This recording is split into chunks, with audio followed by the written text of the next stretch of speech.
Good day everyone, I am your student teacher Ellie, together with my classmates, teacher Jamila and teacher Irish. Join us now to our journey on Lumad community, wherein we are going to talk about the Lumad traditions, culture, and their geography. First, let's have a quick background on where the Lumad came from. Lumad is adopted by a group of 15 from more than 18 Mindanao ethnic groups in their Cotabato Congress in June 1986 to distinguish them from the other Mindanaoans, Moro or Christian. Its usage was accepted during the Cory administration when Republic Act 6734. The word Lumad was used in Article 13, Section 8, Paragraph 2 to distinguish these ethnic communities from the Bangsamoro. At present, Mindanao Lumads account for 2.1 million out of the total of 6.5 million indigenous people nationally. These 15 Lumads in the Cotabato Congress were the following.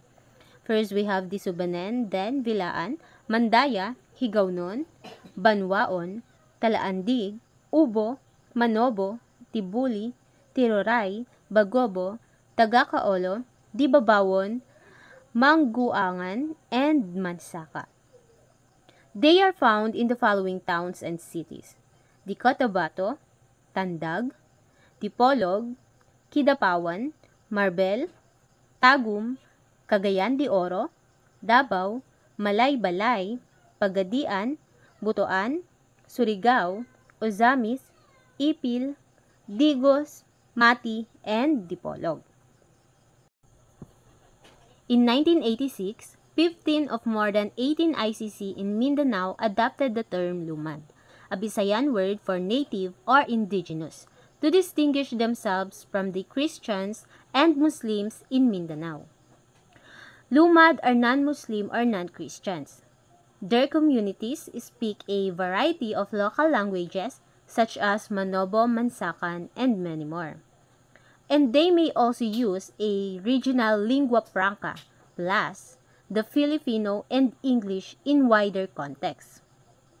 Their cultural life is rich in oral traditions, ritual specialists, songs, dances, gong music, weaving, and ritualized harvest or the coming of age ceremonies.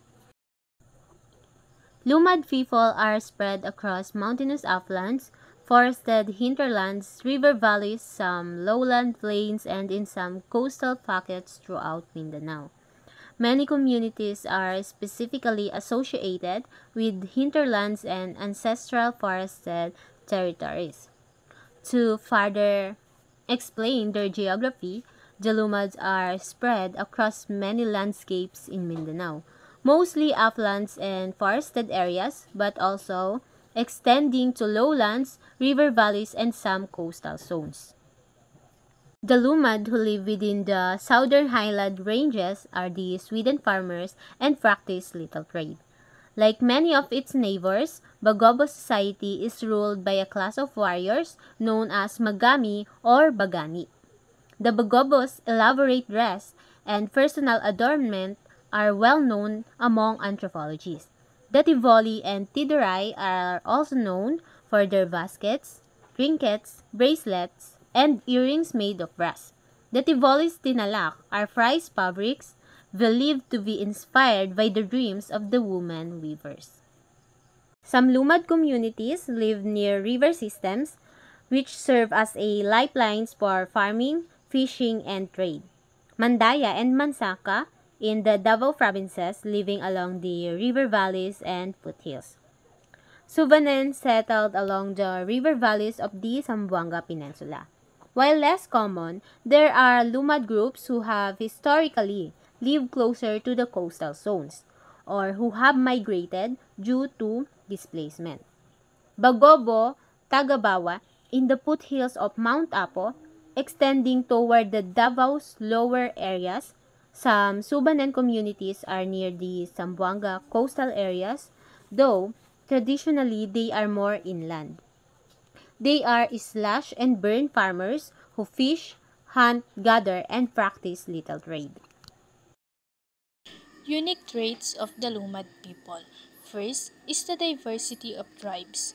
Lumad is a collective term that refers to 18 plus ethno-linguistic group in Mindanao, like Manobo, Subanen, Bagobo, Mandaya, Higayon, Mamanwa, and others. Unlike the Moro groups who are Muslim or the Christianized lowlanders, the Lumad generally return their ancestral animist spiritual practices and traditions. This make them one of the most diverse yet unified indigenous group identities in the Philippines. Second is the strong connection to ancestral land. The Lumad identity is deeply tied to the land, river, and forest they live in. They view land not as a commodity, but as a sacred and communal passed on through generations. Their survival, farming, hunting, fishing, and weaving is integrated with their beliefs that nature has spirits and must be respected. Third is the distinct cultural expressions, weaving and craft. Colorful woven fabrics, often red, black, and yellow, with geometric or nature-inspired patterns. These are symbolic of their worldview and identity. Music and dance. Use of indigenous instruments like kulintang, agong, kubing, and bamboo flutes. Ritual dances often reenact farming, hunting, or courtship. Traditional houses, built with bamboo, nipa, and wood. Many raised on stilts, especially in flood-prone lowlands or coastal areas. Fourth is the oral traditions and epics. They preserve their history, laws, and spirituality through chants, stories, and epics like Ulahingan or Guman.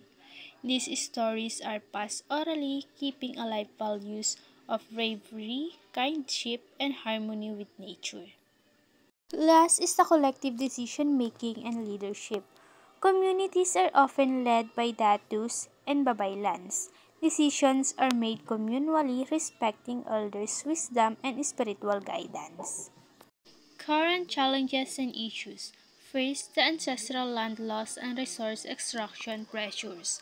Mining, including transition minerals, large-scale plantation, and logging push into ancestral domains, degrading forests and livelihoods. Second, militarization, displacement, and human security threats. Presence of military forces, paramilitary units, and armed conflict in near-Lumad communities has led to evacuations, attack on schools and leaders, and restrictions of movement. Many Lumad leaders and communities report security threats tied to land defense. Third, weak enforcement of rights and competing policies. Gaps between indigenous people legal rights and actual enforcement compounded by policies that prioritize large foreign investment in mining, energy, and infrastructure. Recent years have seen increased pressures driven by national investment policies. Next, criminalizations of defenders and right activists. Indigenous leaders who assert land rights sometimes face legal harassment, stigmatization, or worse, a pattern seen in reports on environmental and land defenders. Last is the socioeconomic marginalization, limited access to culturally appropriate education, health services, infrastructure, and market connections. Younger generations may migrate, threatening transmission of language and cultural practices. And that's conclude our discussion. Thank you for listening.